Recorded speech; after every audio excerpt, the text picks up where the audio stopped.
didn't receive any seat even after round 2, you still have one final opportunity. Second counselling process.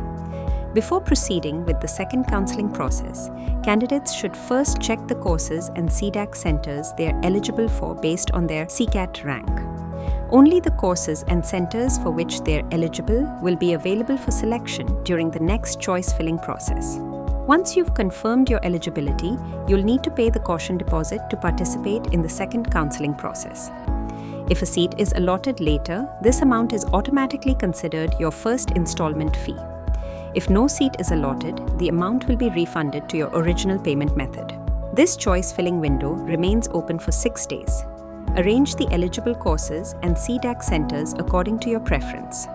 After the 6-day choice filling window closes, the round 3 seat allocation results are declared on the very next day. If you're allotted a seat, your previously paid caution deposit is automatically treated as your first installment fee.